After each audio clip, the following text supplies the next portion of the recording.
नमस्कार दोस्तों, मैं विनोद कुमार आप सभी का स्वागत करता हूं जागृति ऑनलाइन लर्निंग ऐप के अंदर। तो स्टार्ट करते हैं आज 10th क्लास का चैप्टर नंबर 2 का पार्ट 12। 12 पार्ट स्टार्ट करेंगे। अभी तक हमने क्या देख लिया था, जल्दी से उसको देख लेते हैं। हमने किडनी की संरचना के बारे में कंप्लीट देख लिया था। किडनी की संरचना बड़ी खूबसूरत होती है, जिसके बाहर कहलाएगा कैप्सूल कहलाता है, जिसके अंदर की साइड में हमने देखा था कि दो भाग होता है किडनी के। बाहर वाला कहलाता है कॉर्टेक्स, अंदर वाला कहलाता है मेडुला कहलाता है। और हमने देखा कि किडनी के अंदर एक खांच होती है, जिसके अंदर एंटर होती है हमारी, यानी क्या एंटर होती है यहाँ पर, धमनी एंटर होती है, वर्कीय धमनी, और जिसके बाहर जाती है वर्कीय शिरा। और हमने देखा मूत्र नलिका बाहर जाती है, और जैसे ही उसके अंदर जाते हैं तो हमें कीप के आकार की संरचनाएं नजर आती हैं, जिसको क्या बोला था हमने, वर्कीय श्रोणि, रीनल पेल्विस बोला था। और रीनल पेल्विस के अंदर आगे जाते हैं तो यहाँ पर मुझे पिरामिड के आकार की संरचनाएं 8 से 12 संरचनाएं नजर आती है, जिसको क्या बोलेंगे अपन, पिरामिड बोलेंगे। इन सभी चीज़ों के बारे में हमने आगे डिस्कस कर लिया था। अभी स्टार्ट करेंगे कि मैंने बताया कि किडनी के अंदर पिरामिड्स पाए जाते हैं। उन पिरामिड के अंदर उसकी संरचनात्मक और क्रियात्मक इकाई पाई जाएगी। संरचनात्मक और क्रियात्मक इकाई पाई जाएगी, उनको क्या बोलेंगे हम, वहाँ पर बोलेंगे नेफ्रॉन बोलेंगे। यानी जैसे ही मैं देखता हूँ इस किडनी को, जैसे ही मैंने किडनी को देखा, जैसे ही मैं किडनी को देखता हूं तो किडनी के अंदर जो पिरामिड्स पाए जाते हैं, उस पिरामिड के अंदर यानी छोटी छोटी ट्यूब के आकार की संरचना पाई जाएगी, जिसको क्या बोलता हूं मैं, जिसको बोलूंगा मैं नेफ्रॉन। क्या बोलूंगा मैं इसको, नेफ्रॉन बोलूंगा, नेफ्रॉन।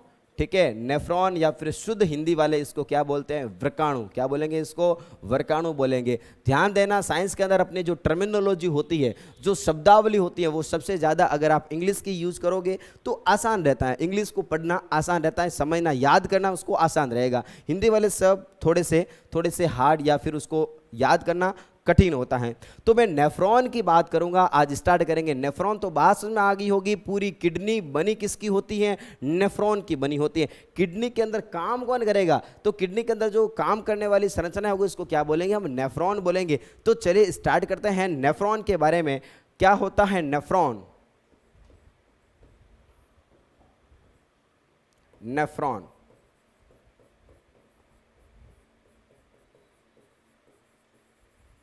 नेफ्रॉन या फिर इसको शुद्ध हिंदी में क्या बोलेंगे, वृकाणु कहते हैं।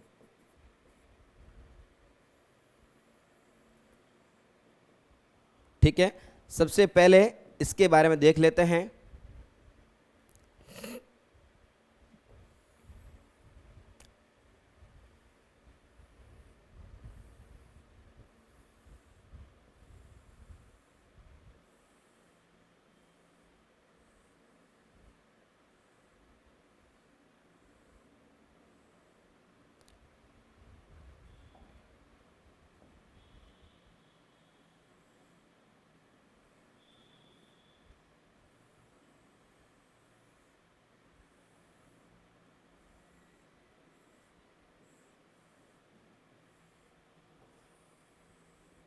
ठीक है, ये डायग्राम बनाया किसका, नेफ्रॉन का डायग्राम बनाया। बहुत ही सिंपल डायग्राम। वैसे किडनी ऐसे नहीं होती, इनके अंदर जो नेफ्रॉन होते हैं उनकी संरचना ऐसी नहीं होती, वो बहुत ज़्यादा मतलब ऐसे कुंडलित संरचनाएं होती हैं, बहुत ज़्यादा कुंडलित संरचनाएं होती हैं। लेकिन अपन एकदम सिंपल डायग्राम के बारे में डिस्कस करेंगे।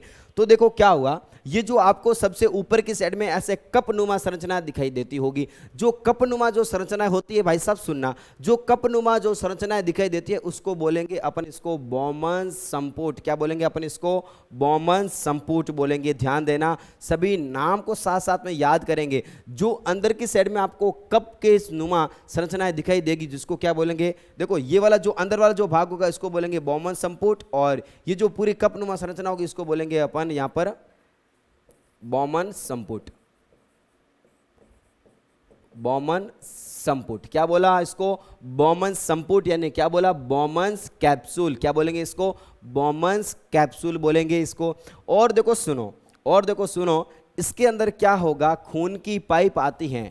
याद आ रहा होगा आपको, किडनी के अंदर खून को लेके कौन आई थी, किडनी के अंदर खून को लेके आई थी वर्कीय धमनी। कौन लेके आई थी, वर्कीय धमनी। ये वर्कीय धमनी आई, यहां पर देखो समझना कि खून को लेके आई वर्कीय धमनी। ये वर्कीय धमनी आगे जाकर क्या करेगी, छोटी छोटी शाखाएं बनाएगी, ब्रांचें बनाएगी। ये ब्रांचें सभी आगे जाकर एक एक नेफ्रॉन के अंदर सप्लाई होगी। ये सप्लाई आगे जाकर कहां पर हो रही है, समझना, ये यहां पर हो रही है सप्लाई। ठीक है, तो खून की पाइप यहां पर सप्लाई हो रही है, और ये वापस क्या कर रही है, यहां पर एक गुच्छा बना रही है, और गुच्छा बना के ये वापस बाहर निकल रही हैं। जो यहाँ पर खून को लेके आई थी, खून को जो लेके आई हैं उसको बोलता हूं मैं अभिवाही धमनी। क्या बोलूंगा मैं इसको? अभिवाही धमनी।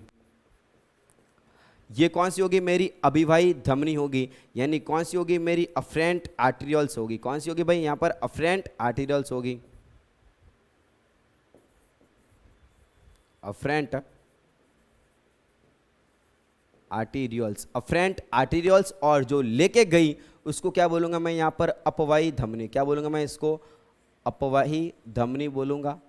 यानी क्या हो गया? इफरेंट आर्टेरियल्स, अभिवाही धमनी, और कौन सी होगी? अपवाही धमनी। एकदम चीज़ों को प्यार मोहब्बत से समझना, आराम आराम से समझना। जो पाइप, खून की पाइप जो लेके आती है, क्या बोला मैंने इसको? अभिवाही धमनी। यहाँ पर मैं नाम लिखता हूँ, उसको क्या बोलेंगे? अभिवाही धमनी। और जो लेके गई वापस, गुच्छा बनाया। देखो सुनना, उन्होंने क्या किया? आगे जाकर एक गुच्छा बना दिया, आपस में क्या बना दी? ब्रांच बना दी, जिसको क्या बोलूंगा मैं यहाँ पर? क्या बोलूंगा यहाँ पर? इसको ग्लोमेरुलस। क्या बोलूंगा मैं इसको? ग्लोमेरुलस, है ना? एकदम बिल्कुल आराम आराम से समझना। इसको क्या बोलूंगा यहाँ पर? ग्लोमेरुलस। ग्लोमेरुलस बोलूंगा इसको मैं। अरे क्या नाम हो गया इसका? ग्लोमेरुलस। तो जो खून की पाइप जो लेके आती हैं क्या कहलाएगी? अभिवाही धमनी। और जो लेके जाएगी उसको क्या बोलूंगा मैं यहाँ पर?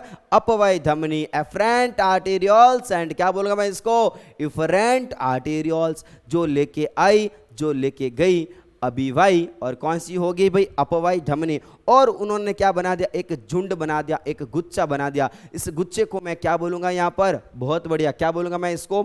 इस गुच्छे को मैं यहाँ पर बोलूंगा ग्लोमेरुलस बोलूंगा। और ये सारा कारनामा कहां पर चल रहा है? अपना कैप्सूल के अंदर चल रहा है। इस कैप्सूल को क्या बोलूंगा मैं? बॉमन्स संपुट, या फिर क्या बोलूंगा मैं? बॉमन्स कैप्सूल बोलूंगा।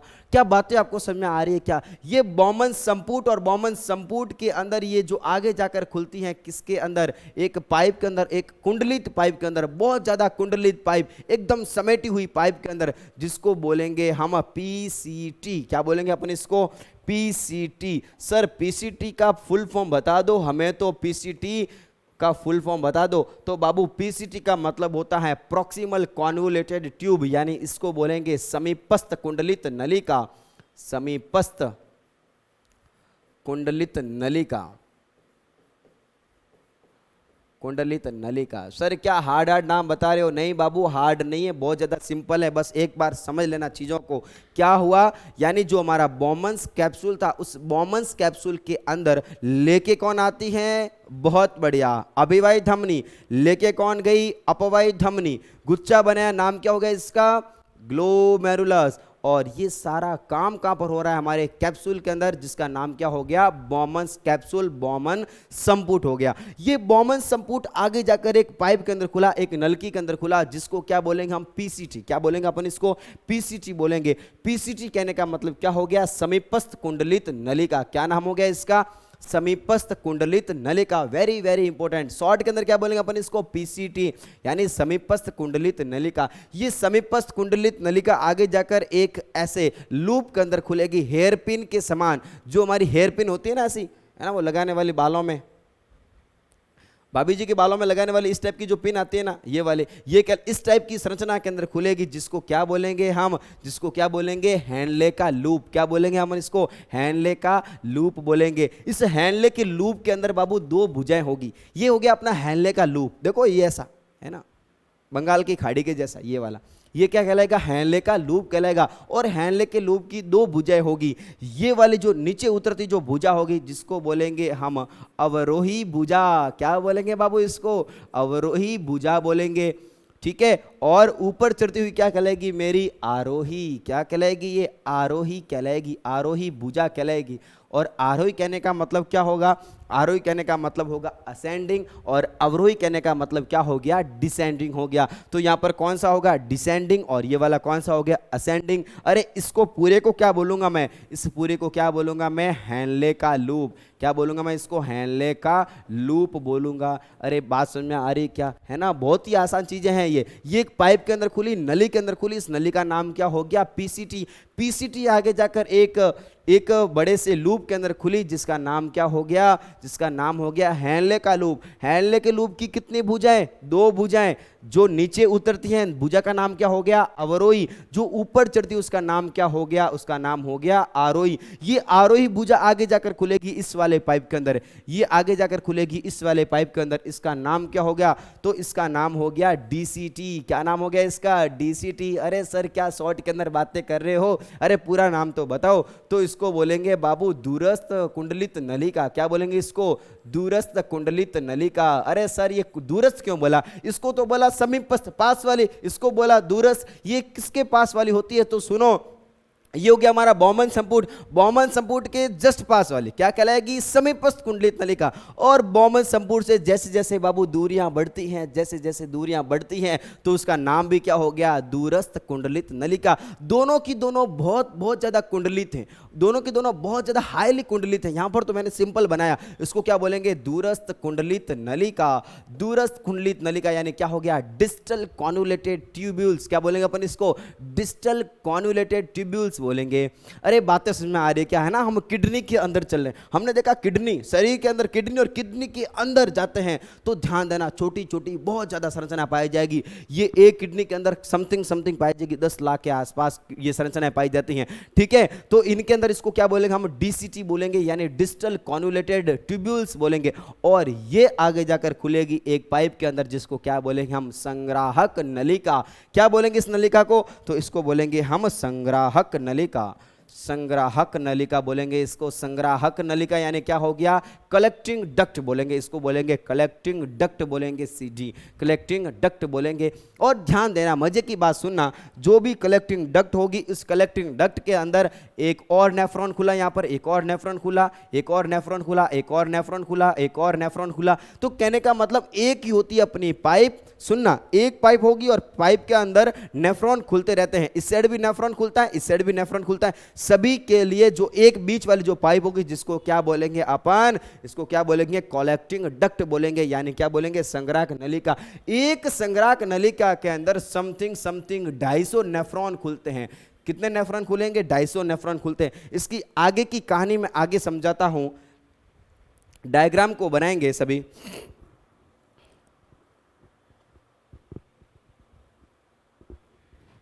अगर आप एग्जाम के अंदर अगर इस टाइप का सिंपल डायग्राम भी बनाते हो तो कोई भी आपका गलत नहीं कर सकता, माइका लाल आपको गलत करने की हिम्मत नहीं करेगा, क्योंकि ये सिंपल डायग्राम है, गलत नहीं है, ये ध्यान देना। अब चलो देखते हैं एक बार वापस, जो भी अपना ये कैप्सूल होगा, जिसको क्या बोलेंगे, बॉमन्स संपुट बोलेंगे, बॉमन्स कैप्सूल बोलेंगे। इसके अंदर खून की पाइप कौन लेके आई, जल्दी जल्दी बताएंगे। खून की पाइप लेके आती है कौन, हाँ बहुत बढ़िया, किसने, ये जो लेके आई उसको क्या बोलेंगे हम, अभिवाही धमनी। लेके कौन गई, अपवाही धमनी। उसके पास वाली नलिका क्या बोलेंगे हम इसको, समीपस्थ कुंडलित नलिका। उसने जो कैप्सूल बनाया, उस कैप्सूल के अंदर जो उन्होंने गुच्छा बनाया था, जो झुंड बनाया था यहाँ पर, उस झुंड को क्या बोला हमने, हाँ बहुत बढ़िया, क्या बोला हमने इसको, ग्लोमेरुलस बोला था। सभी बोलेंगे साथ साथ में। और ये क्या कहलाएगी अपनी, पीसीटी। पीसीटी आगे जाकर किसमें खुली मेरी सर, के सर खुले ये हैंडले के लूप के अंदर। हैंडले के लूप की कितनी भुजाएं, 2 भुजाएं। ऊपर वाली, ये वाली नीचे उतरती हुई कौन सी होगी मेरी, ये वाली होगी कौन सी, अवरोही। ऊपर चढ़ती वाली कौन सी होगी, आरोही। ये आगे जाके किसमें खुलेगी, डीसीटी में। डीसीटी आगे जाके किसमें खुलेगी, संग्राहक नलिका में, कलेक्टिंग डक्ट के अंदर। क्या बाबू समझ में आ रहा है क्या, चलते हैं आगे। अब देखो क्या हुआ, ये जो संग्राहक नलिका थी, जो हमारी ये जो कलेक्टिंग डक्ट थी, संग्राहक नलिका थी, ये संग्राहक नलिका आगे जाकर खुलती है किसके अंदर, हमारे रीनल पेल्विस में। कहां पर खुलेगी ये, रीनल पेल्विस में, रीनल पेल्विस के अंदर। और ध्यान देना, यहां पर नेफ्रॉन खुलते हैं सभी, यहां पर नेफ्रॉन नेफ्रॉन नेफ्रॉन, बहुत सारे नेफ्रॉन खुलते हैं। एक कलेक्टिंग डक्ट के अंदर, एक संग्राहक नलिका के अंदर कितने नेफ्रॉन खुलते हैं, समथिंग समथिंग 250 नेफ्रॉन खुलते हैं। ये आगे जाकर किसमें खुली, रीनल पेल्विस। सर ये रीनल पेल्विस नाम हमें सुना सुना लग रहा है, वैसे तो उसके अंदर होते हैं रीनल कैलिक्स होता है, ठीक है, रीनल कैलिक्स, रीनल कैलिक्स आगे जाकर खुलेगा रीनल पेल्विस के अंदर। तो ये जो रीनल पेल्विस यानी जो कीप के आकार की जो संरचनाएं थी, कीव के आकार की जो संरचनाएं थी, यानी ये वाली, ये नलकी यहाँ पर कहाँ पर खुल गई, रीनल पेल्विस के अंदर। रीनल पेल्विस आगे जाकर किसमें खुला, अपने मूत्र नलिका में। यहाँ पर होगी अपनी किडनी की खांच होगी, ये आगे जाकर किसमें खुला, मूत्र नलिका में। और मूत्र नलिका आगे जाकर किसमें खुली, मूत्राशय के अंदर खुली। मूत्राशय से आगे जाकर किसमें खुला, मूत्र मार्ग के अंदर खुल गया, यानी किसमें खुल गया, यूरिनरी ब्लैडर में। बाद में आगे क्या, तो यहाँ पर क्या हुआ, ब्लड का फिल्टर हुआ। फिल्टर होने के बाद में वर्ग के श्रोणी से होता हुआ ये मूत्र नलिका से, और मूत्र नलिका से होता हुआ टिप टिप करके जमा हो जाएगा, स्टोर हो जाएगा, संग्रह हो जाएगा सारा का सारा किसमें, यूरिनरी ब्लैडर में, यानी मूत्राशय के अंदर ये जमा हो जाएगा। और जमा होने के बाद में ये मूत्र मार्ग के द्वारा शरीर से बाहर निकल जाएगा। तो क्या आपको नेफ्रॉन की संरचना समझ में आ चुकी होगी? तो हम नेफ्रॉन के बारे में सारी बकवास लिख लेते हैं। नेफ्रॉन की संरचना के बारे में तो लिखते हैं नेफ्रॉन। सबसे पहले बात लिखेंगे यह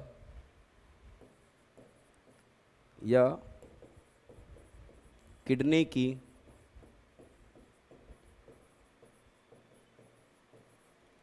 की संरचनात्मक तथा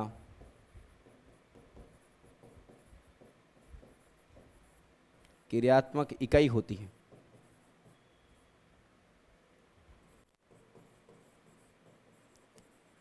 भाई किडनी की कैसी होगी, ये संरचनात्मक और क्रियात्मक इकाई होगी। संरचनात्मक कहने का मतलब पूरी संरचना किसने बनाई, किडनी ने, इसने बनाई, नेफ्रॉन ने बनाई। और क्रियात्मक कहने का मतलब अरे काम किसने किया, यहाँ पर खून को फिल्टर किसने किया, यूरिया को अलग किसने किया ब्लड से, इसी ने किया है। ठीक है, क्रियात्मक इकाई कहलाती है। यह प्रत्येक वृक्क में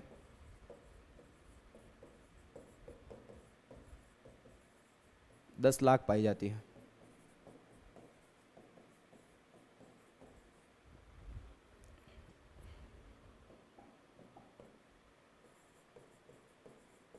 इसके निम्न भाग होते हैं।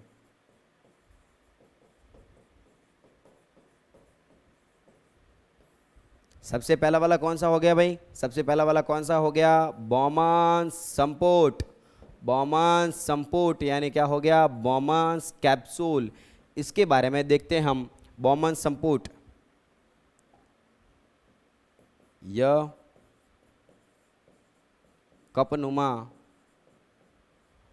संरचना होती है, यह कपनुमा संरचना होती है। ठीक है, कैसी संरचना होगी भाई, यहां पर कपनुमा संरचना होगी, जिसमें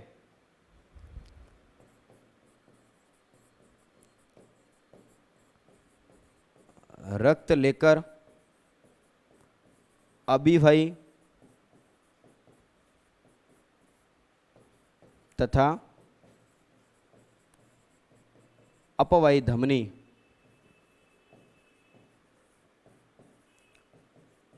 आती है। बात में आ गई क्या, अभिवयी धमनी और कौन आएगी, अपवायी धमनी किसके अंदर आ रही है, अपनी बॉमन संपुट में आती है। और बॉमन संपुट की बात करेंगे आगे, कंटिन्यू बॉमन संपुट की बात करेंगे।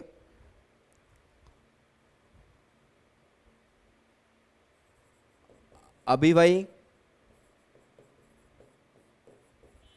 तथा अपवायी धमनी एक क्या बनाएगी, गुच्छा बनाएगी, झुंड बनाएगी, गुच्छा बनाती हैं, जिसे क्या कहेंगे हम, अरे भाई क्या बोलेंगे इसको, ग्लोमेरुलस कहते हैं।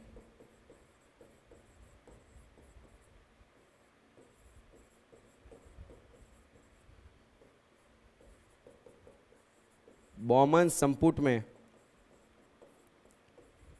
संपुट में सरल सल की उपकला पाई जाती हैं, सरल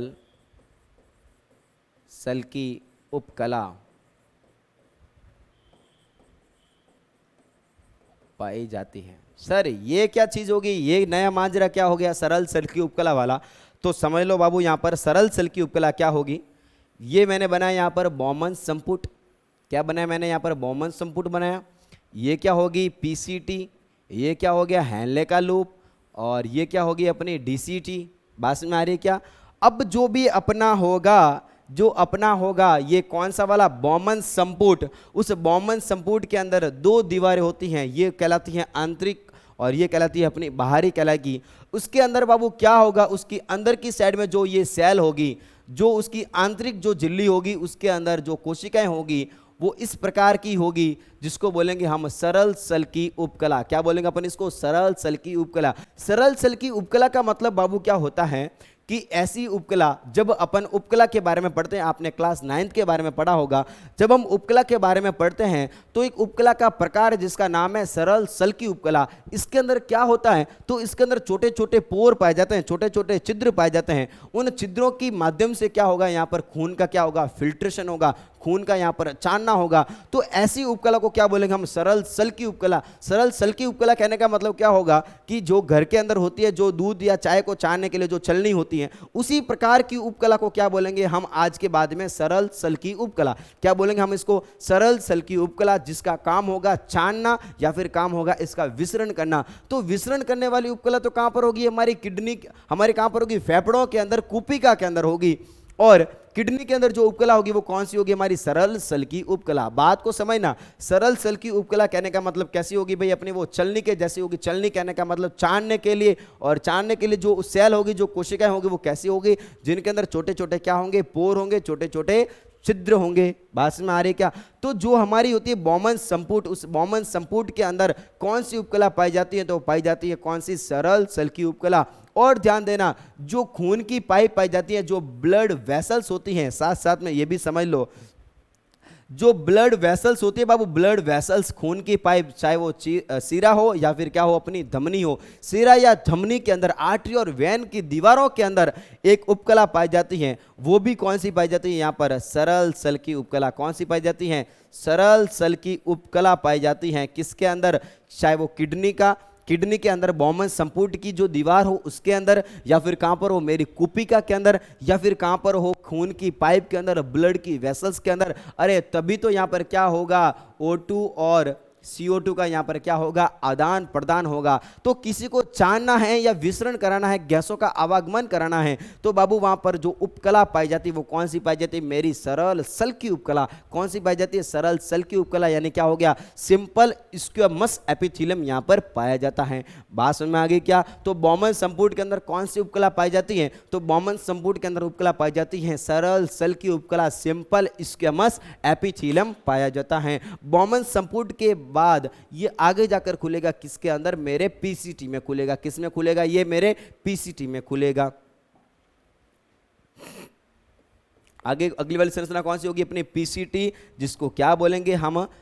समीपस्थ कुंडलित नलिका। समीपस्थ कुंडलित नलिका।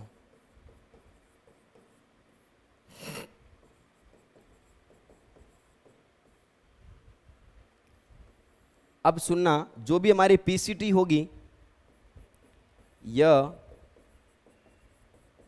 नलिकाकार संरचना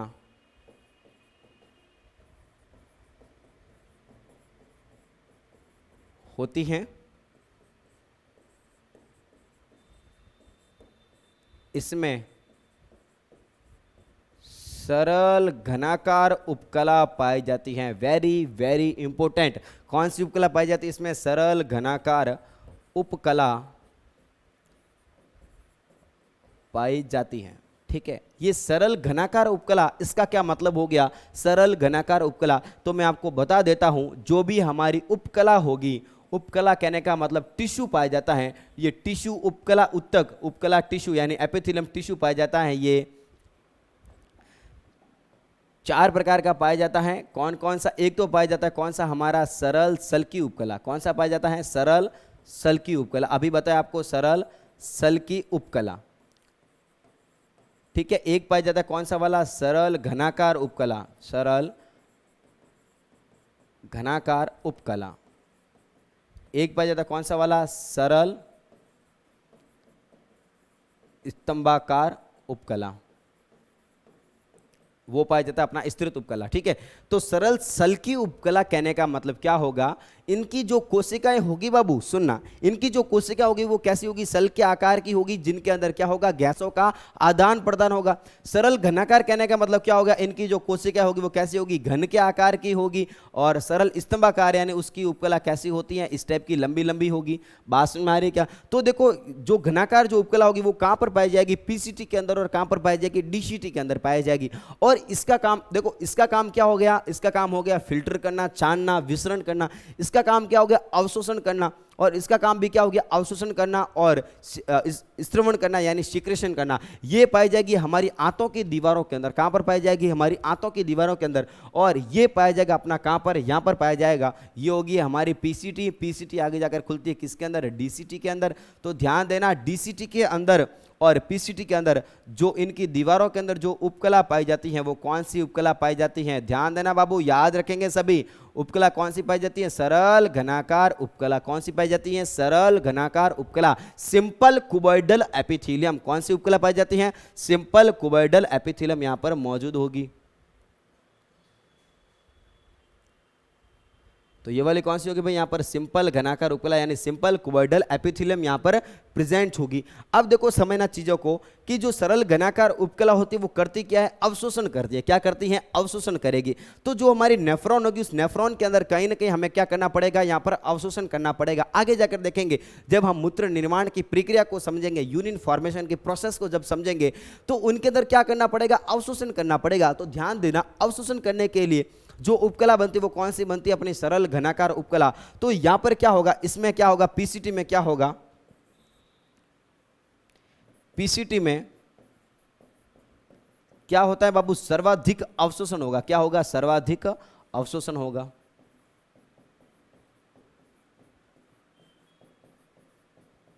सर्वाधिक मैक्सिमम जो रीएब्जॉर्प्शन जो पाया जाएगा, जो एब्जॉर्प्शन पाया जाएगा वो कहां पर पाया जाएगा, पीसीटी के अंदर पाया जाएगा। समीपस्थ कुंडलित नलिका के अंदर क्या होगा, यहां पर अवशोषण होगा, एब्जॉर्प्शन होगा। तो पीसीटी की बातें करते हैं, ये नलिकाकार संरचना होती है, इसमें सरल घनाकार उपकला पाई जाती है, सिंपल कुबॉइडल एपिथेलियम पाई जाती है। और पीसीटी में क्या होता है, सर्वाधिक क्या होगा, इसके अंदर अवशोषण होगा यानी क्या होगा, एब्जॉर्प्शन होता है।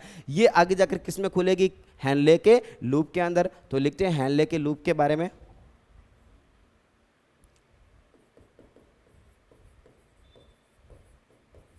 हैनले का लूप, जिसको इंग्लिश में बोलते हैं लूप्स ऑफ हैनले। यह हेयर पिन नुमा संरचना होती है। ठीक है बाबू, सुनना, हेयर के पिन नुमा संरचना होगी। इसकी दो भुजाएं होती हैं, इसकी दो भुजाएं होती हैं।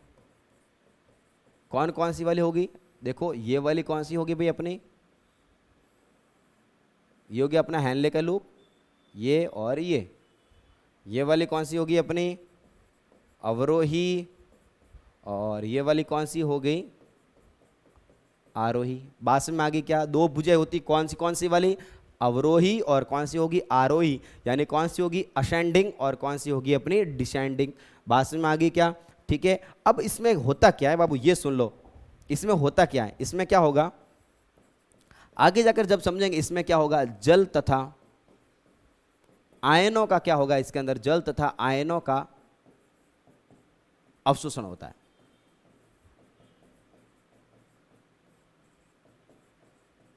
इसमें क्या होगा बाबू, ध्यान देना कि जो जल और जो आयनों का जो अवशोषण होगा वो इसी में होगा, डीसीटी में। सर ये अवशोषण वाला मांजरा क्या, हमें बिल्कुल समझ में नहीं आएगा। तो बाबू जैसे ही हम पढ़ेंगे, मूत्र निर्माण की प्रोसेस पढ़ेंगे, तब आपको ये सारे खेल समझ में आ जाएगा कि हैनले के लूप के अंदर किसका किसका अवशोषण होगा और कैसे होगा, आपको समझ में आ जाएगा। ठीक है, तो इसकी दो भुजाएं होगी। आगे चलते हैं, अगली वाली संरचना कौन सी आएगी अपनी, कौन सी संरचना आएगी, बहुत बढ़िया, कौन सी आएगी, डीसीटी, जिसको बोलेंगे अपन डीसीटी।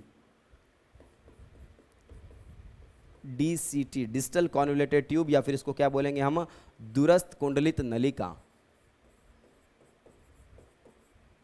दूरस्थ कुंडलित नलिका।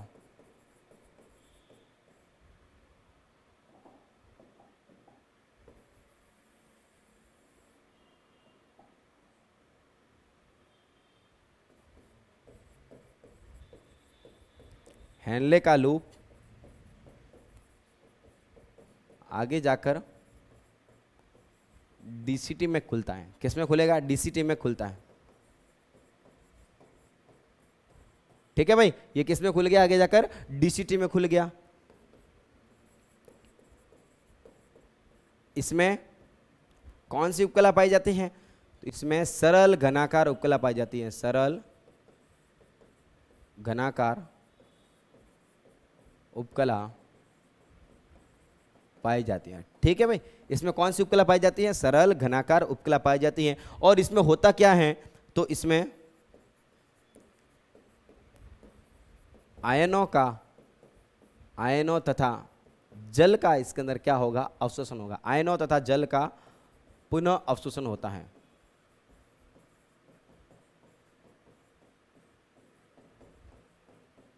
सारी चीजें सर ठीक है, लेकिन हमें बार बार इस पॉइंट का मतलब समझ में नहीं आता। तो इस पॉइंट को देखेंगे जब हम मूत्र निर्माण की प्रोसेस को पढ़ेंगे, तब देखेंगे कि इसमें आयनों का और जल का पुनः अवशोषण रीएब्जॉर्प्शन कैसे होता है। हम बस उसकी संरचना के बारे में जो हमने समझा उसी की बकवास के बारे में देख रहे हैं। अभी उसकी बकवास लिख रहे हैं। अगली वाली बकवास किसके बारे में आएगी? अपनी सीडी के बारे में, यानी कलेक्टिंग डक्ट के बारे में, संग्राहक नलिका के बारे में।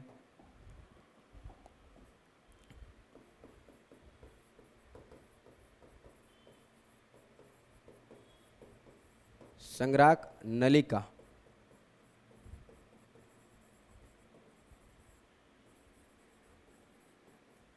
ठीक है। कलेक्टिंग डक्ट के बारे में, डीसीटी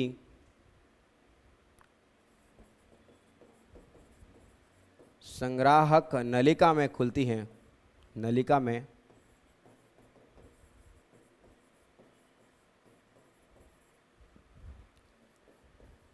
यह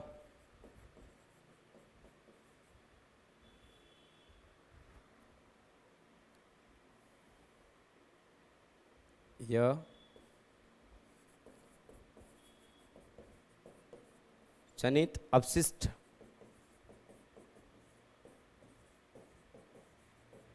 पदार्थ को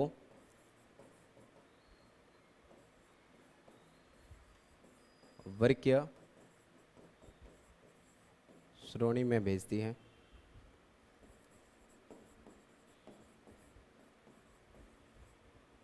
बात समझ में आ गई क्या आपको? ये जो नलिका थी आगे जाकर ये किसमें खुली? ये किसमें खुली? डीसीटी। डीसीटी आगे जाकर किसमें खुलेगी भाई? तो डीसीटी आगे जाकर किसमें खुलेगी? अपने संग्राहक नलिका के अंदर, कलेक्टिंग डक्ट के अंदर। ये हो गया आपके किडनी के बारे में कंप्लीट। ठीक है, पीसीटी के बारे में हो गया, उनके अंदर पाई जाने वाली छोटी छोटी संरचनाएं, जिसको क्या बोलेंगे अपन? नेफ्रॉन बोलेंगे। नेफ्रॉन के बारे में हमने कंप्लीट देख लिया। जल्दी से आपको जो पढ़ाया गया उसको सभी को नोट करके साथ साथ में आपको उसको सरसरी नजरों से देखना है। और जो आपके बुक वाले जो पीछे वाले जो क्वेश्चन है उसको हम अगले वाले लेक्चर के अंदर सॉल्व करेंगे, और जो एक्स्ट्रा क्वेश्चन भी होंगे वो भी सॉल्व करेंगे। आप सभी को भी प्रयास करना है क्वेश्चन सॉल्व करने की। ओके, आज का वीडियो देखने के लिए आपका बहुत बहुत धन्यवाद।